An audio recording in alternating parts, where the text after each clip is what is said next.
a cómo se relaciona la carga de la semana actual con la carga de las 4 anteriores, normalmente incluyendo también la actual. Es decir, esto hay diferentes ratios, pero suele ser la carga de esta misma semana con la carga de esta semana más la de las 3 anteriores, ¿vale? Básicamente busca poner números el sentido común, es decir, la idea que prácticamente todos tenemos, yo creo que hasta nuestros padres cuando éramos pequeños, que decían, vete poco a poco y no hagas mucho de golpe. Es decir, no hagas, por ejemplo, hoy uno de algo, mañana 10. No, pues a lo mejor haz hoy uno, mañana uno y medio, al día siguiente dos, al día siguiente tres, algo así. Es decir, vete poco a poco y no subas la carga de golpe, no subas la carga de forma drástica.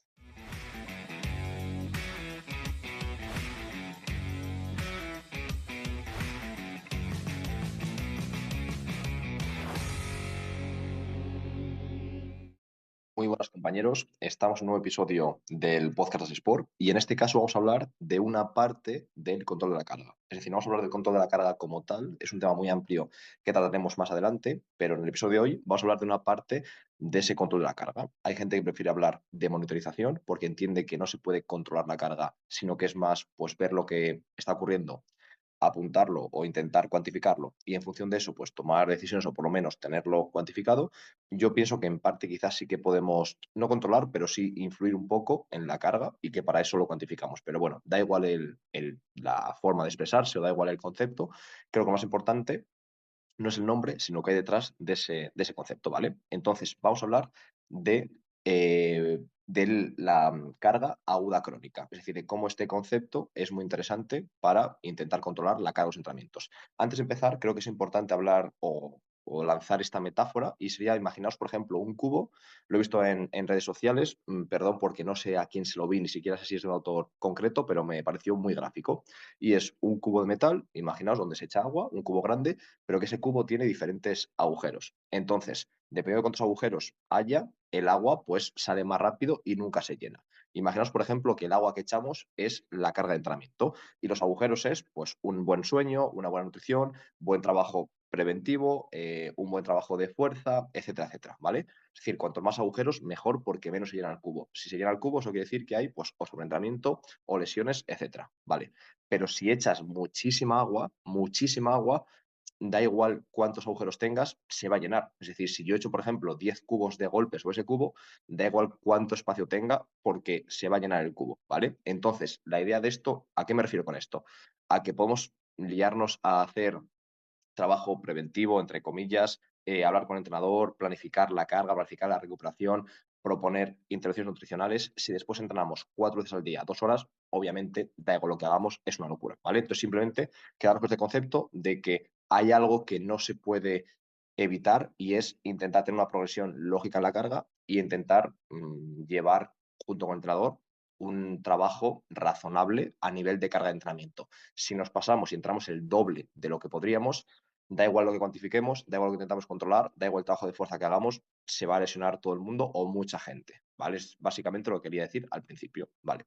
En cuanto al tema de carga aguda crónica, Tim Gabet fue el autor que acuñó este concepto y básicamente hace alusión, perdón, a cómo se relaciona la carga de la semana actual con la carga de las 4 anteriores, normalmente incluyendo también la actual. Es decir, esto hay diferentes ratios, pero suele ser la carga de esta misma semana con la carga de esta semana más la de las 3 anteriores, ¿vale? Básicamente busca poner números el sentido común, es decir, la idea que prácticamente todos tenemos, yo creo que hasta nuestros padres cuando éramos pequeños, que decían, vete poco a poco y no hagas mucho de golpe. Es decir, no hagas, por ejemplo, hoy uno de algo, mañana 10. No, pues a lo mejor haz hoy uno, mañana uno y medio, al día siguiente dos, al día siguiente tres, algo así. Es decir, vete poco a poco y no subas la carga de golpe, no subas la carga de forma drástica. Traducido al lenguaje científico, ¿cómo sería? Básicamente que cargas, o mejor dicho, ratios entre 0,8 y 1,2 se suele conocer como el sweet spot, ese spot dulce, esa zona de pocas lesiones y de buen rendimiento deportivo, menos de 0,8, no es que haya más riesgo de lesiones en sí, porque es todo lo contrario, trabajas bastante poco, entrenas poco. ¿Qué pasa? Que se suele relacionar con más lesiones cuando vuelves a tener cargas elevadas. Es decir, en sí, tener un ratio menor que 0,8 en principio no sería ningún problema. De hecho, en semanas, por ejemplo, de tapering o puesta a punto, se va a tener sin duda ratios a lo mejor de 0,7, 0,6, 0,5, incluso menos. Pero ¿cuál es el problema? Que si haces esto durante 2 o 3 semanas, después, cuando comiences de nuevo a entrenar normal, será un pico de carga porque se elevará muchísimo la carga aguda respecto a la crónica, ¿vale? Y si entrenamos por encima de 1,2, lo que ha encontrado Tim Gabbett y su equipo de investigación básicamente es que se producen más lesiones, sobre todo lesiones de tejidos blandos. Es decir, cuando elevamos la carga de forma bastante abrupta, esta semana actual, respecto a la carga a la que venimos acostumbrados, habrá problemas, ¿vale? Esa básicamente es la idea. También hay que decir, y Tim Gabbett lo ha repetido muchas veces en diferentes cursos, libros, etcétera, que esto no quiere decir que nunca haya que pasar de 1,2, simplemente tenemos que conocer y tenemos que saber que a partir de esa franja se suelen producir más problemas. Y esto no quiere decir, de nuevo, que no se haga. Yo recuerdo un curso que hice hace años con Tim Gabbett, me refiero con Tim Gabbett, que él impartía, y básicamente decía esto, que no quiere decir que, no, que nunca pasemos de 1,2, pero que sepamos que el riesgo está ahí y que por qué queremos subir y en qué momento concreto, etcétera, etcétera. Pero en principio en la pretemporada casi siempre se pasa de 1,2 y es que es muy difícil no pasar de 1,2 a una pretemporada relativamente corta. Si nunca pasamos de 1,2 es que estamos entrenando muy poquito o que los jugadores vienen exageradamente preparados, que no suele ser la verdad. Entonces, con estas píldoras que hemos explicado, esto se puede complicar muchísimo más, pero esto es lo más importante. Es decir, sabiendo esto, creo realmente que sabéis el 80% de lo más importante de este ratio carga aguda crónica y de cómo aplicarlo al baloncesto, ¿vale? Y a la hora de cómo aplicarlo en el día a día, ahora vamos a entrar en ese tema, ¿vale? Es decir, debemos tomar decisiones en el mundo real, en el mundo de nuestro equipo, con nuestros entrenadores, con nuestros jugadores, etcétera, etcétera. Ya sabemos lo que dicen los papers, ya sabemos la parte más teórica y de conocimiento científico. Ahora vamos a traducir ese conocimiento científico para el mundo real, ¿vale? En primer lugar, creo que hay 3 puntos clave que debemos tratar, ¿vale? Quizás haya más, pero creo que 3 son muy importantes. Vale, el periodo off-season, el periodo de transición entre temporadas. Creo que no podemos hacer prácticamente nada para no cagarla en pretemporada, para no crear picos de carga si la gente viene de la playa. ¿A qué me refiero? A que tú puedes intentar hacer la primera semana bastante suave, la siguiente un poco más, los primeros días sin oposición, luego metes oposición, luego oposición con más campos, luego más fatiga, luego 5 campos seguidos. Perfecto, pero si el jugador viene de estar un mes sin hacer pista, le vas a crear un pico de carga brutal. Y la solución no es adaptar todo el equipo al miembro más débil, a ese weak link. Lo que tienes que hacer es conseguir que ese miembro débil no lo sea. Es decir, lo que tampoco se puede hacer es sacrificar el equipo y su rendimiento porque algunos jugadores vienen de estar en la playa. Entonces, ¿qué es lo que hay que hacer? Intentar, dentro de todo lo posible, que entren más durante el verano, que vengan preparados. Es decir, la pretemporada no es un periodo que hace tiempo se entendía así para ponerse en forma, es un periodo donde ya tienes que llegar a punto y en forma, y lo que te da a nivel físico es esa última puesta a punto, ese tapering, esa chispa, y además conseguir que todo el equipo cree su sistema de juego y su modelo de juego, pero realmente no puedes esperar a pretemporada para ponerte en forma. Obviamente, esto es difícil, es fácil de decir, los prepas lo sabemos y no tengo que convenceros a vosotros, lo sé, pero ¿cómo intentamos convencer a los jugadores? Yo os digo lo que yo hago. No siempre da resultado, pero es lo mejor que puedo hacer. Y es intentar, cuando ficha, por ejemplo, un jugador en mi equipo, o cuando yo ficho en un equipo, pero es más fácil si ya estáis en el equipo, que le metáis un poco de miedo al jugador. Decirle, mira, la pretemporada va a ser dura, ya he hablado con el entrenador y pinta fea la cosa, ¿vale? Y creo que realmente va a ser muy dura. Es decir, tienes que venir preparado porque si no va a ser muy complicado. Y meter un poco de miedo con que quizás si no viene preparado se puede lesionar. A raíz de ahí le pones un trabajo que tiene que cumplir y yo le pediría, yo lo he hecho bastantes años, a veces la gente me lo envía, a veces no, pero bueno, ya mete presión, que es que te envíen vídeos de sus entrenamientos. Entonces, si el tío le metes miedo y además le pides vídeos, pues tiene 2 opciones. O no los hace y no te los manda, o lo hace y te los manda. Entonces, al final, con esto ya tú tienes tus bazas para justificar que esto es lo correcto. Si te los envía, genial. Si no te los envía, puedes hablar con el centro deportivo, con el entrenador, o por lo menos tú saber que ese jugador tiene pinta de que va a haber un problema. Y que cuando empiece los primeros días, estate atento, porque igual es ese miembro débil, ese punto débil de la cadena, de ese eslabón débil del que hablábamos, ¿vale? Perfecto. El siguiente, ¿cuál sería? Pues intentar, eh, tras una semana, por ejemplo, en la que hemos perdido contra un equipo con el que no contábamos, es decir, una derrota que no podemos permitirnos, entre comillas, que al final nunca en las ligas competitivas se puede perder contra cualquiera y se puede ganar a cualquiera, pues está todo súper igualado y al final hay muchos equipos, que decir, no hay ningún equipo que no te pueda ganar, por lo menos en la BBL y creo que en cualquiera. En la CB también hay equipos de abajo que ganan al Barça, al Madrid, etcétera. Entonces, cuando ocurre lo típico de perder contra un rival con el que no contábamos, 99% de las ocasiones, esa semana va a ser un infierno, tanto a nivel de tensión como de carga de entrenamiento, como de todo.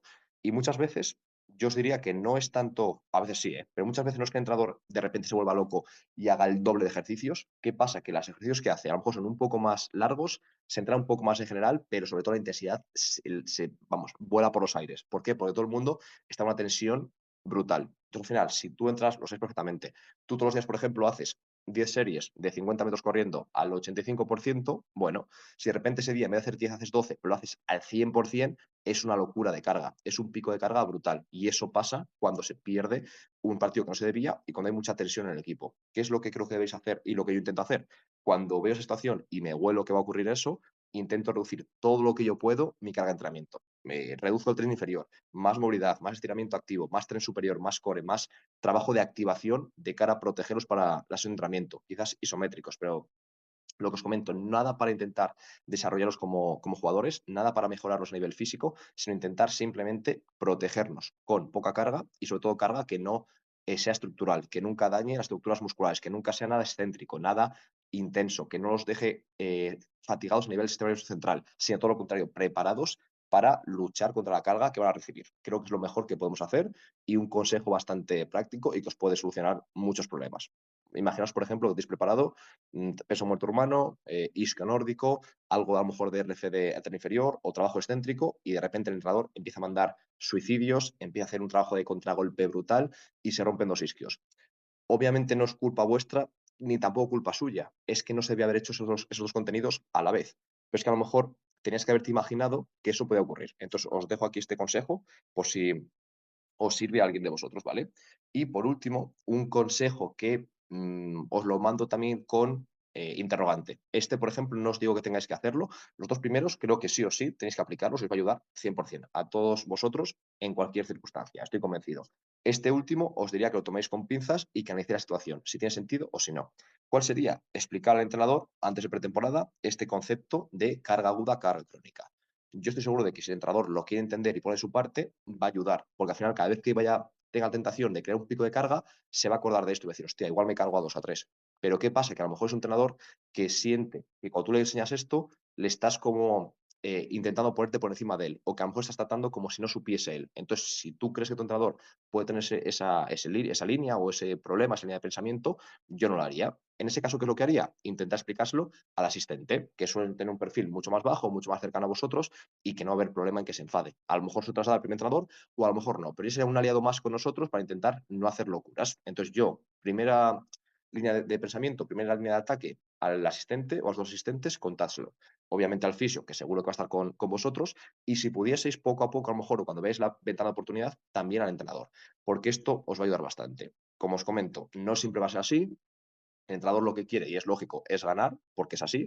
Lo más importante para el equipo y para nosotros y para todo el mundo es ganar, es así. Es decir, es mejor ganar con lesionados que perder sin lesionados, eso está clarísimo.